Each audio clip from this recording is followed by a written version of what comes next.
Muhterem efendim, küçük görülen bazı günahlar toplumda daha fazla yaygınlaştığı gibi sigarada hükmüyle alakalı tereddütlerin de tesiriyle içki ve uyuşturucu türünden zararlı alışkanlıklara nispeten daha çok yaygın. Selef ulemasının sigara hakkında haram fetvası vermemesinin sebepleri neler olabilir? Bugün sigara haramdır hükmüne varmayı gerektiren hususlar nelerdir? Sigara bizim tarihimiz itibariyle ne zaman Osmanlı toplumu içine girdi çok bilemiyorum. İhtimal bu 17. asırda filan herhalde çok yaygınca kullanıldı ki 4. Murat Cennet Mekan bu mevzuda zecri tedbirler aldı. Yani sigaradan dolayı insanları ciddi cezalandırdı. Hatta menkıbelere giriyor yani. Bazıları gidiyor kırlarda böyle derelerde tiryaki olmuş adam, nikotik tamamen. İçmeyince olmuyor yani. Ben öylelerini gördüm yani. Kendi ailemiz içinde de vardı. Dedem, amcam falan. Daha başka böyle yakınlarımdan da hasta sigaradan dolayı ölüm döşeğinde sigarayı yasak etmişler. Hastanede yatıyor. Öbür koğuşta sigara içen var. Böyle bir oh be diyor. Hayat varmış yani. Böyle toplumda böyle çok ciddi yayılmış o zaman. O Hazret ona karşı ciddi bir zecri tedbir almış. Hatta böyle gizli gizli yer altında bazı delhizlerde meyhane türü şeyler de olmuş gizli gizli. Uyuşturucu da o zaman yaygın mıydı bilemiyorum o mevzuda. Çok fazla fakat belli ölçüde kaçamak, içki içiyorlardı. Bir de Hanefi fukahasının bu içki türü mevzuundaki belirleyici tarifleri filan. Bu mevzu biraz müsait olduğundan dolayı zannediyorum o suistimal ediliyordu. Böyle İmam Sıraksi gibi bir kimse o mevzuda çok ısrarla sayfalar ayırıp o meseleyi böyle yumuşak göstermesi mevzu. Diğer fukayı selaseye rağmen yani İmam Şafii, İmam Malik, İmam Ahmed bin Hanbel'e rağmen o da tabi onların da kendilerine göre bir esasları var. Devri Risalet Penayi'de içki neden yapılıyorduysa şayet meseleyi ona bağlayarak onun azı da çoğu da diğerlerine gelince onlar sekir verirse şayet. Öyleyse sekir verinceye kadar hani geçen de birisi de bir ilahiyatçı bir teologda söyledi onu yani. 10 bardak sekir vermedi. 11. verdiyse işte 11.yi içmek haramdır falan gibi şeyler. Aslında İmam Seraksi keşke öyle bir şey yapmasaydı yani o mevzuda. Hanefi fukahası o mevzuda. Biraz daha ciddi dursalardı. Yani azimet edalı bir şey olsaydı. Madem bazı mezhep imamları bu mevzuda bu meselelerin istihsal türünü tefrik etmeden o hükmü mutlak olarak ortaya koyuyorlar. Biz de o mevzuda efkarı dağıtmamak için, farklı mülazalara meydan vermemek için böyle deseydik olurdu. Ancak belki o türlü şeyler hadde esasen esbab-ı mucibe olarak sayılmalıydı. Ama ben müştehit değilim. Mesela ceza verilirken yani o türlü şeylerde hakiki devri risalet penayide içki kategorisi içinde müteala edilen nelerse şayet işte onlardan dolayı had vurulabilmeliydi. Ama öbür türlü yani mutlak manada böyle haramdır deyip bu şekilde meselelerin üzerine gidilmeyebilirdi. Ama temkin esastır bir şeyde, tedbirli olma esastır, kaydı ihtiyat esastır. Hususiyle yani azimetlerle her zaman amel etmek yani bir diğer mezhepte bir şey ortaya atılmışsa onu da alıp yaşamak bir esastır şairarını, koskocaman mizanını onun etrafında örgülemiş.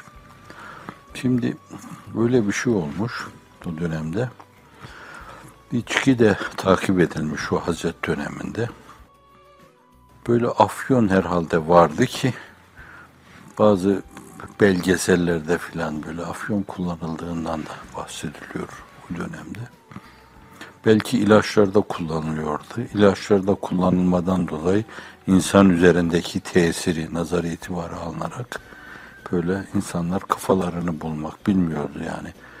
Biz bulduğumuz kafaya razıyız. Kendi kafamıza rızadade olduğumuz için başka şekilde kafa bulma peşinde olmadığımızdan ne sigarayla, ne meşrubatla, ne müskiratla, ne afyonla, ne morfinle falan böyle kafa bulma ihtiyacını duymadık. Allah'a çok şükür Allah bize bir kafa vermiş.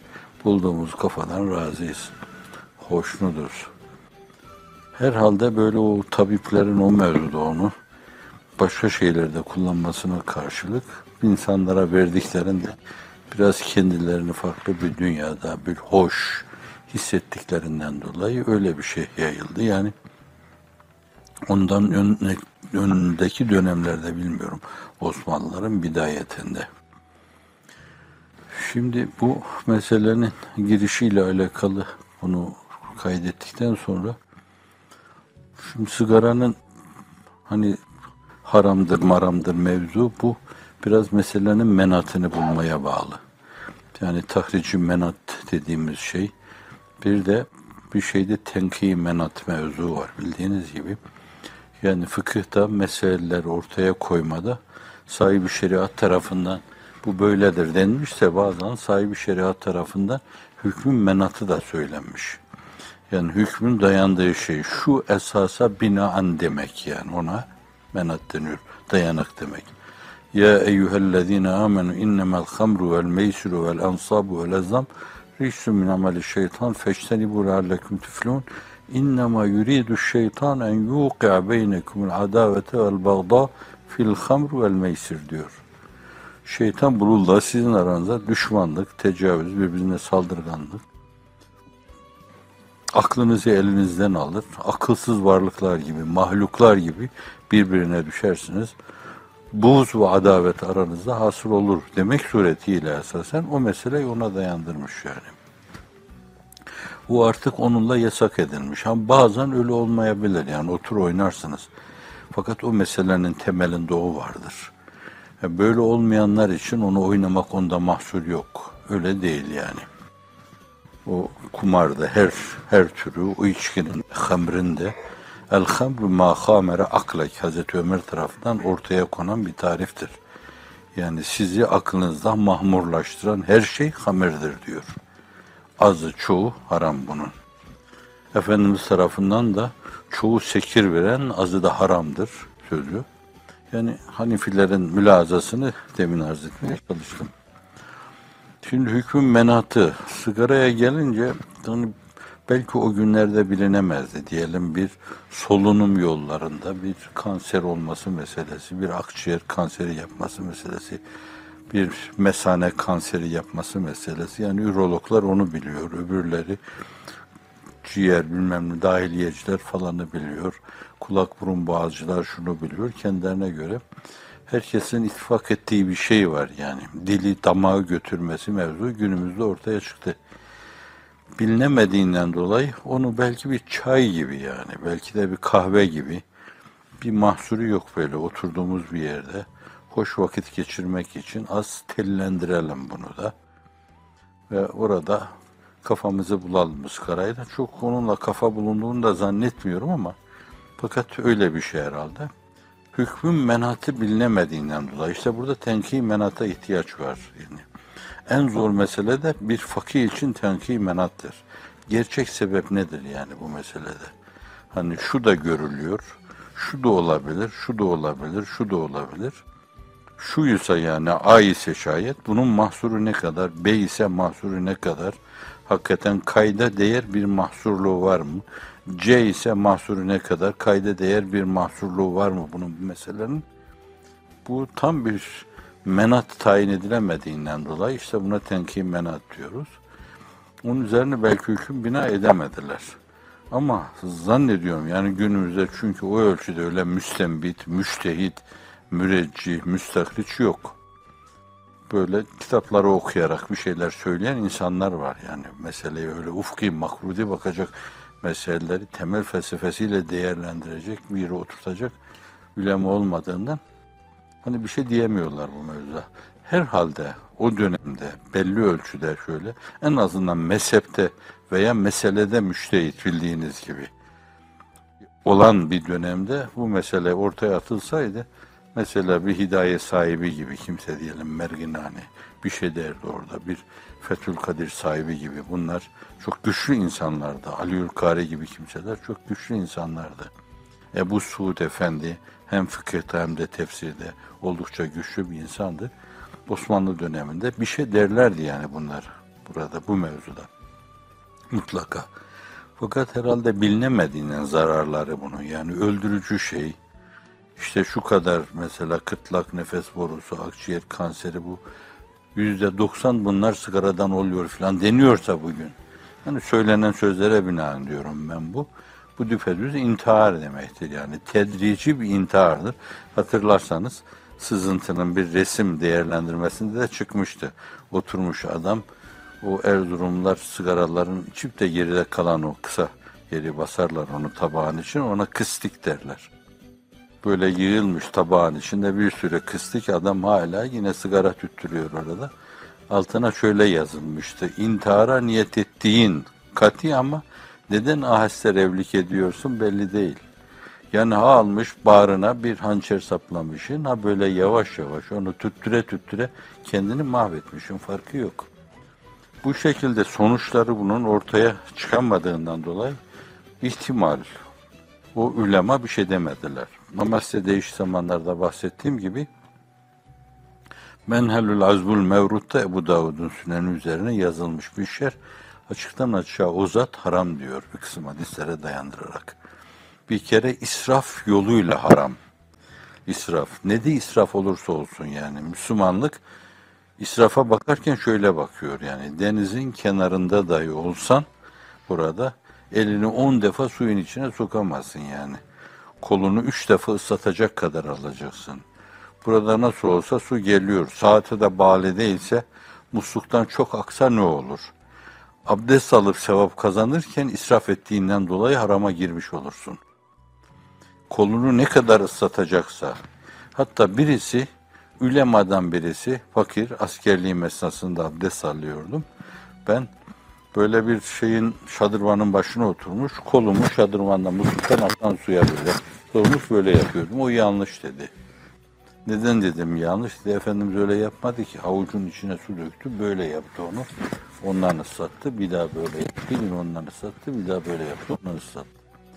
Şimdi bunun için ya musluğu açıp kapayacaksın veyahut da fotosel takacaksın onlara.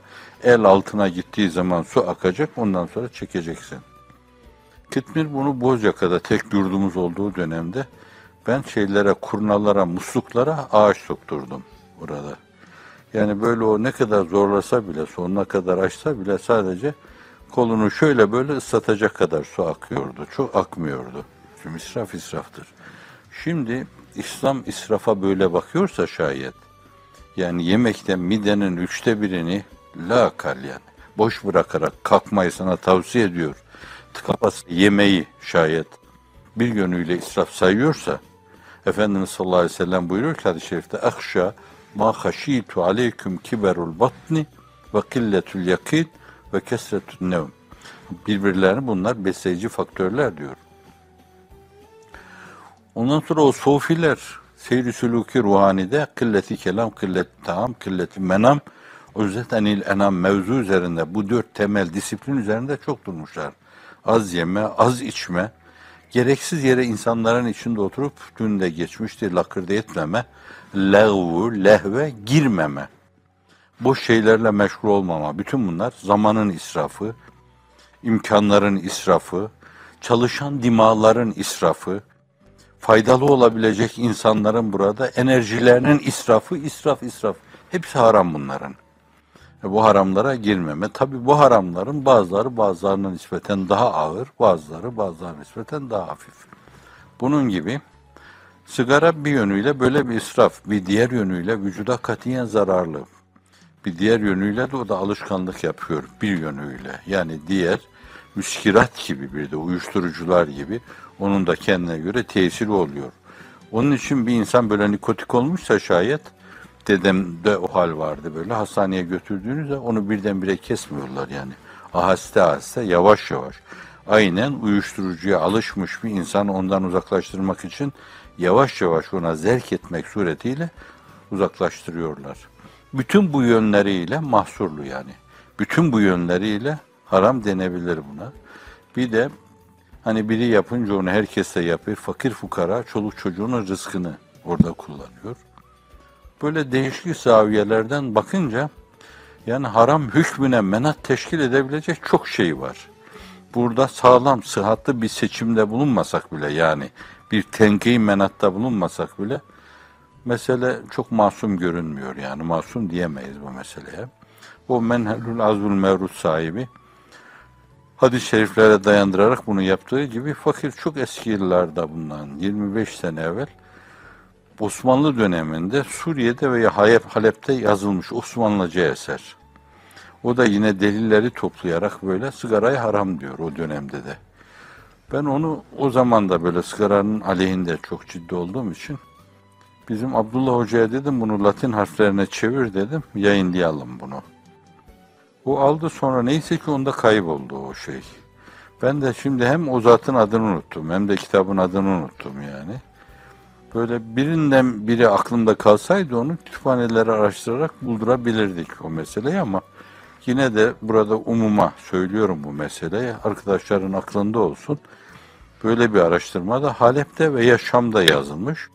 Devlet-i Aliye döneminde Osmanlıca Kur'an harfleriyle yazılmış.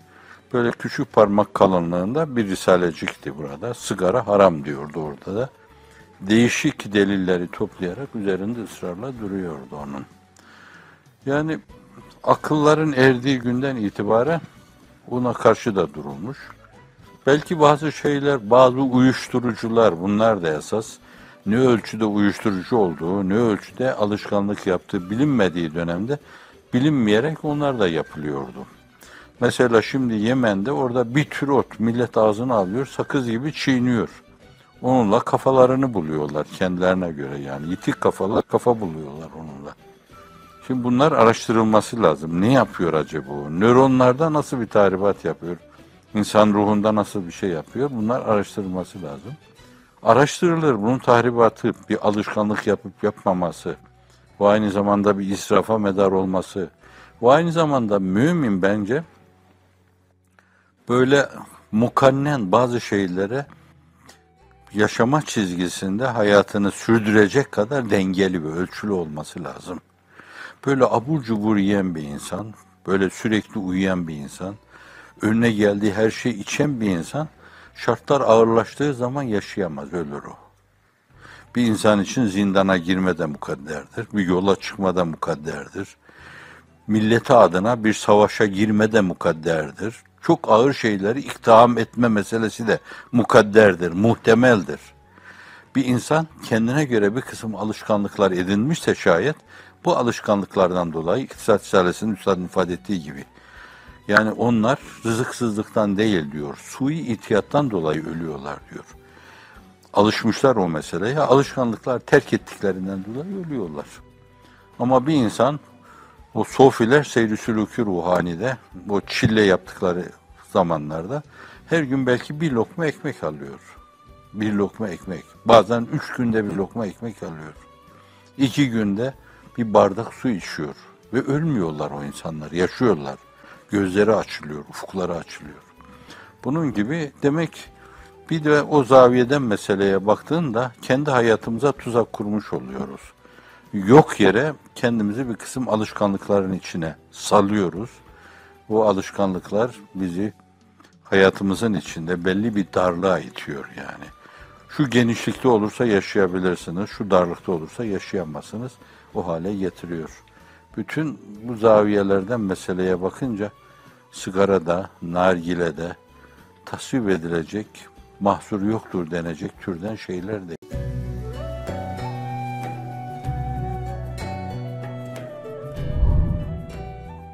Kapalı alanlarda tütün ürünleri tüketilmesinin yasaklanması ile ilgili düşüncelerinizi lütfeder misiniz? Sigara ve içki gibi alışkanlıkları terk ettiklerini söyleyen bazı kimselerin herhangi bir musibetten sonra bir teselli vasıtası gibi görerek yeniden onlara dönmelerini nasıl yorumluyorsunuz? Ayrıca mübarek Ramazan ayı insanları sigaradan kurtarmak için de önemli bir vesile olarak değerlendirilebilir mi?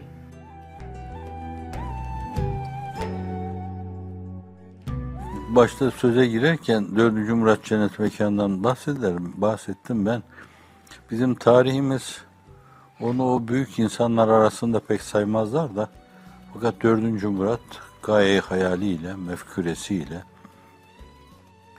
böyle o devleti ebed müddet idealiyle çok müstesna insanlardan ama çok gaileli bir dönemde, yani bir kayınpederi Şeyhülislam, bir annesi Kösem Sultan o dönemde, Yeniçerinin Gemazi'yi aldığı bir dönemde böyle. Onlar aynı zamanda böyle tecdit meselesini de, hani tecdit, bir dinde tecdit vardır. 100 senede bir olur veya 60-70 senede bir olur tecdit hareketi. Bir de bazı tecditler vardır, 10 senede bir gelir, milleti yenilerler. Yani milleti yeniden balans ayarı falan yaparlar.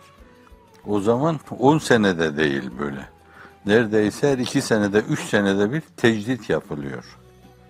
Ve ne kıymetli devlet adamları, devlet büyükleri başlayın o furyada gidiyor yani.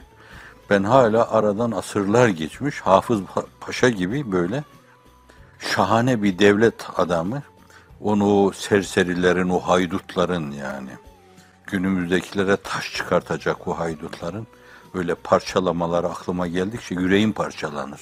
O genç Osman'ı mıncıklayarak öldürdükleri böyle aklıma geldikçe işin doğrusu hafaganlarım kabarır. İşte 4. Murat da öyle gaileli bir dönemdeydi. Yine meşhur Revan Seferi var, 6 ayda gider. Revan Köşkü vardır. Topkapı Sarayı Külliyesi içinde, bilmem gittiniz mi? Kendine göre.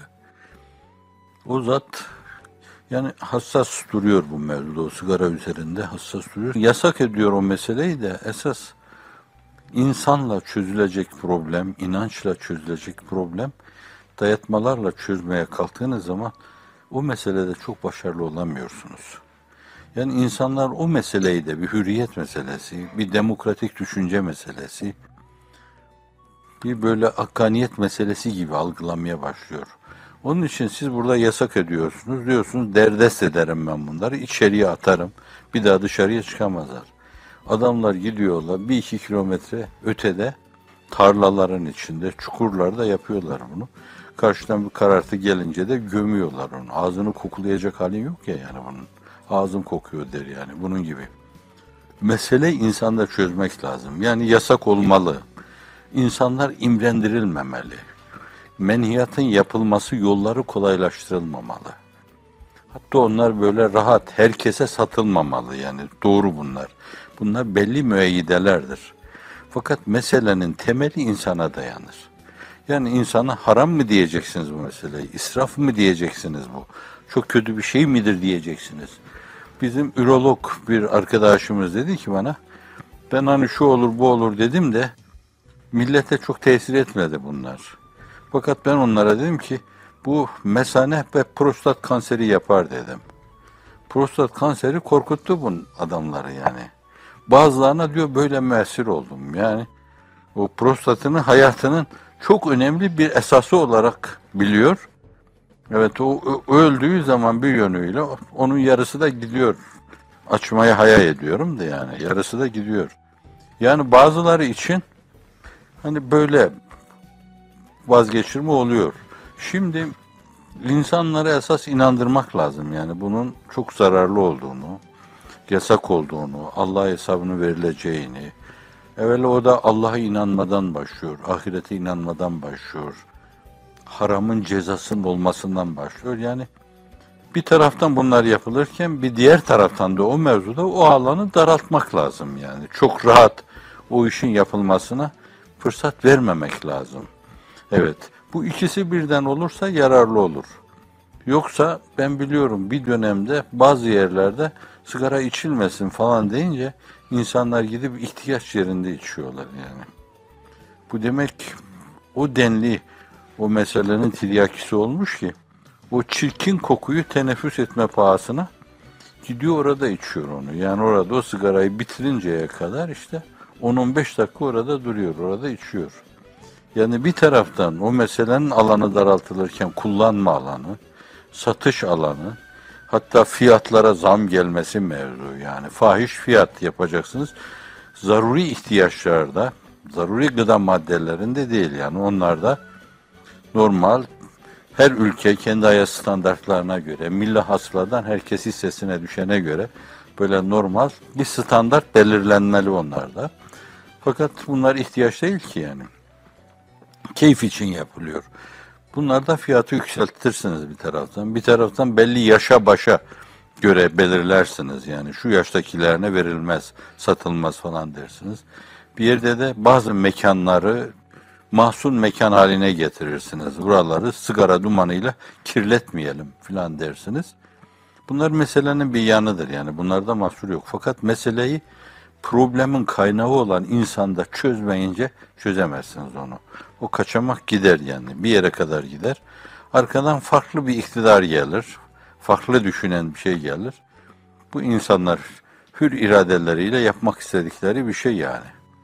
İsterse insan yavaş yavaş, aheste aheste kendisini intihar bile edebilir falan derler. Yeniden önünü açarlar o meselenin. Onun için bir yönüyle belki işe yarar ama ve nitekim satışların düştüğünden bahsediyorlar. Fakat bir yönüyle hani kökten meseleyi halletme konusuna gelince çok halledilmez. İnsanda çözmek lazım meseleyi. İçkide de öyle, uyuşturucuda da öyle. Bakın o gencecik dimağlar böyle uyuşturucuyla mahvoluyorlar. O televizyonlara akseden şey o meselenin öşrü bile değildir. Çılgınlık içinde, hezeyan içinde bağırıp çağırıyorlar. İğnesi yetişmediği zamanda, hapı yetişmediği zamanda işte onlara kafa bulma diyorlar böyle, rahatlama diyorlar. Siz imanla, itminanla onları rahatlatamıyorsanız şayet, başka yerlerde rahatlık arıyorlarsa, bence bir kısım zecci müeyyidelerle o işin önünü alamazsınız müsaadenizle. Efendimiz yemiyor, soğan, sarımsak, pırasa yemiyor. Fakat daha ziyade sarımsak, yani sarımsağın kokusu daha fazla olduğundan dolayı. İnsan belki kendi yemeğin içinde yiyince, Efendimiz gibi böyle temiz, nezih fıtratlar değil de yani bizim gibi sıradan insanlar, bize çok dokunmaz o. Fakat bir başkasını rahatsız eder o koku yani. Çok kötü bir ağız kokusu gibi, sarımsak kokusu da, soğan kokusu da insanın içini bulandırır zannediyorum. Hatta o sigara kokusu da öyle, insan içini bulandırır. Yakınında durduğun zaman. Bazen bazı kimseler oluyor ki yani onlarla, burada olmuyor da buradaki arkadaşlar sigara içmiyor da, yani çok nezih bir insan, onunla konuşmak istiyorsun fakat işte o sigara tiryakiliği nezahatiyle telif edilecek gibi değil. O konuşurken ağzını açıp sen burnunu bir tarafa kaçırıyorsun yani. Yoksa için bulanacak, istifra edeceksin orada. Evet, bunun gibi. Şimdi Efendimiz sallallahu aleyhi ve sellem de öyle temiz bir fıtrat, biraz umum nezih fıtratlar adına sağlam sarımsak yiyen mescidimize gelmesin, uzak dursun diyor o. Bu mesele orada kat'i meselenin haram olduğunu söylemiyor Efendimiz sallallahu aleyhi ve sellem. Hatta pişirerek yendiğinde mahsursuz olabileceğini, çünkü kokusu o zaman gidiyor. Ama kendisi yememiş yani onları. O meselenin bir yanı, bu kapalı yerlerde pasif içme mevzu, orada da yine belki uzmanların mütalalarına, mülazalarına müracaat etmek lazım. O pasif içme diğerinden daha müessir, daha kötü diyorlar. Hiç farkı yok. Mesela bizim rahmetlik peder sigara içmezdi ama kahvelerde otururdu, yani giderdi. Arkadaşlar içerdi, yani sigara içilen bir masada oturuyor. İşte o da yine öyle. Yemek borusu, mide, bilmem nefes borusu filan kanserinde. Sonra bütün vücudunu sardı, metastas oldu, öyle gitti bu kere. Ailemizde benim 3 tane amcam, ikisi aktif içici, ikisi de babamla amcam, birisi de pasif içici. Bunlar bağışlayın han odalarında oturuyorlar, orada millet herkes sigara içiyor.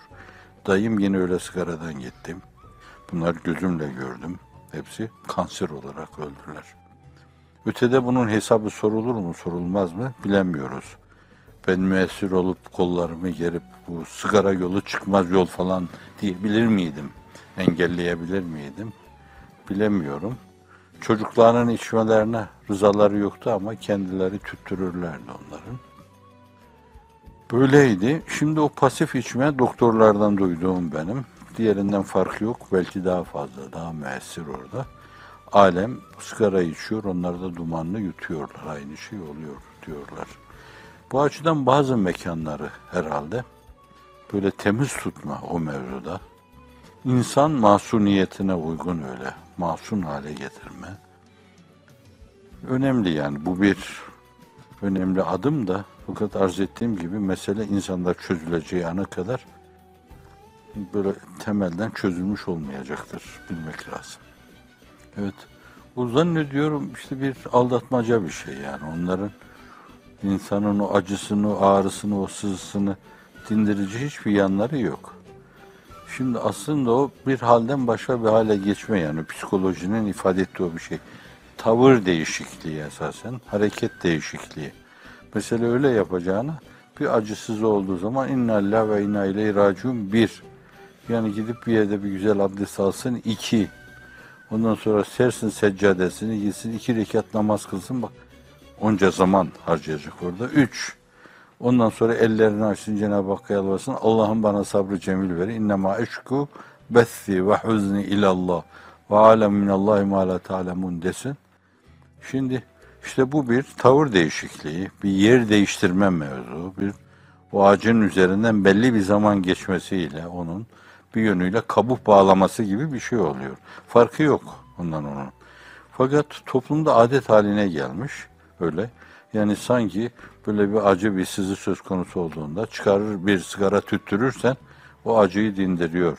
Ve o melun meşrubattan bir yudum müskirattan alırsan sanki acıyı dindiriyor. Yok alakası yani. Boş teselli, faydası yok. Hekimler hakikaten böyle İnsan psikolojisinde bir değişiklik meydana getiriyor diyorsa, hususiyle ruh hekimleri, psikiyatristler burada veya psikologlar bir şey diyorlarsa, oturup yeniden bir kere daha düşünelim o meselenin münakaşasını yapalım. Ama ben hiç ihtimal vermiyorum yani. Sadece bir kültür haline gelmiş bu yani toplumda. Acısızlığa karşı. Sigaranın olmadığı dönemde, o melun müskiratın olmadığı dönemde insanlar değişik cephelerde de savaş veriyorlardı. Kolunu kanadını kırıyordu. Çocukları birden ölüyordu. Hususiyle o Balkan Harbi'nde, Çanakkale Harbi'nde, Cihan Harbi'nde evlerin içine ateş düşmeyen aile kalmamıştı yani. Düşünün siz Anadolu'da o zaman işte 12-13 milyon Türk var yani. Onun içinden neredeyse yarım milyon insan cephelerde ölüyor yani. Her eve bir ateş düşüyor. Yok o zaman insanlar yani öyle çıkarıp da bir sigarayla teselli falan olmuyorlardı. Bir zararlı meşrubatla bir yudum alarak teselli olmuyorlardı. Yoktu öyle bir şey. Zannediyorum yani kim o melun şeyi böyle adet haline getirmişse milletler hakikaten onun bir şey yaptığını zannediyorlar.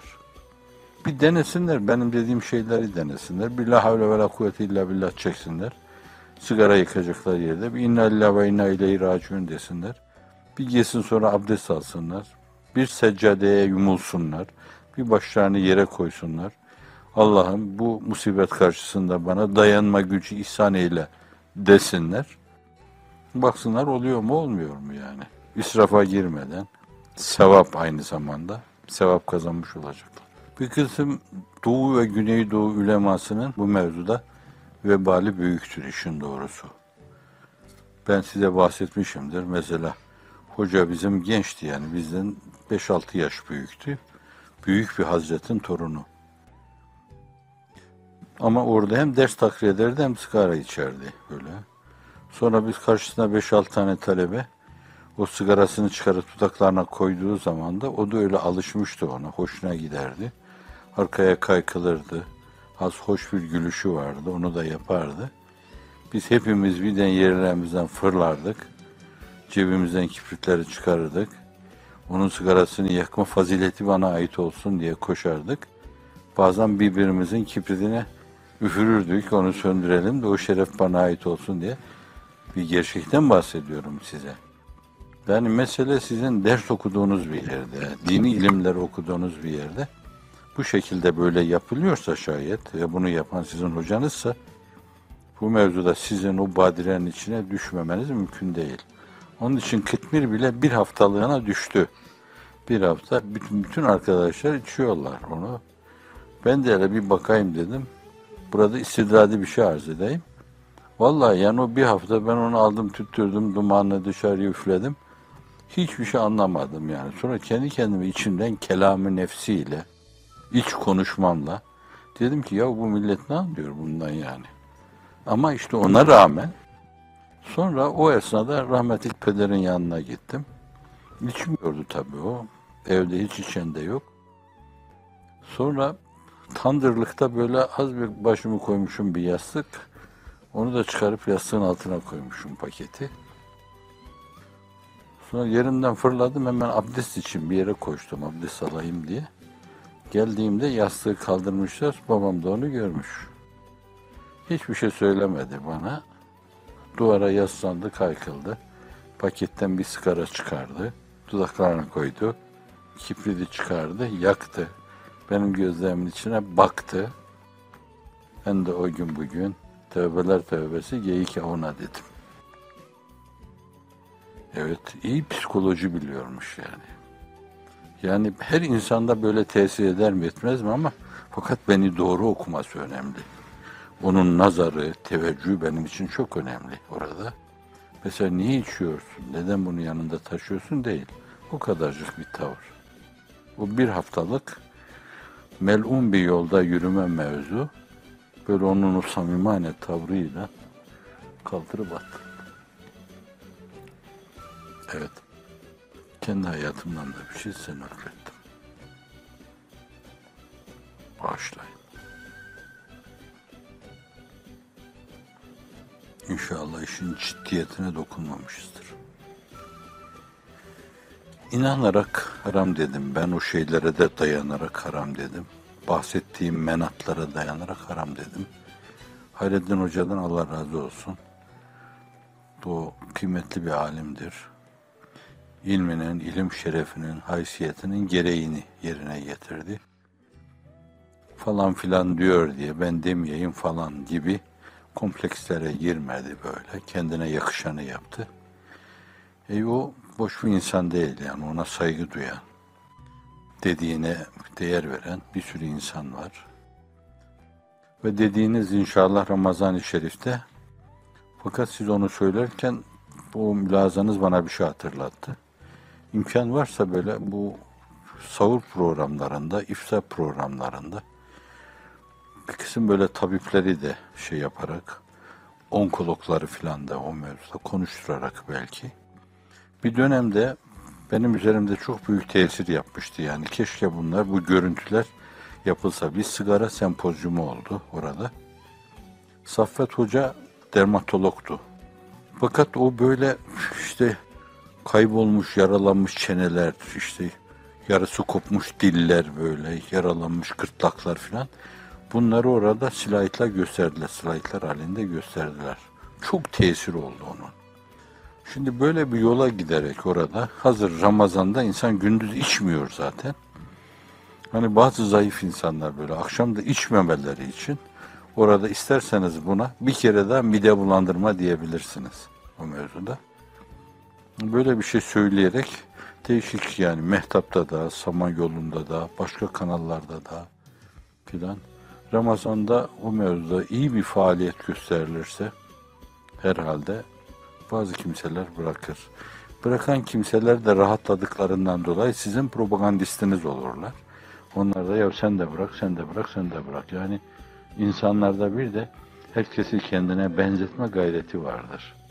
Zannediyorum o uyuşturucuya alıştırma mevzunda, frengiyi geçirme mevzunda insan psikolojisi nasıl bir şeyse, yani o da olsun, o da olsun, o da bana benzesin gibi psikologların üzerinde durup tahlil etmeleri gerekli olan bir husustur eskiden beri.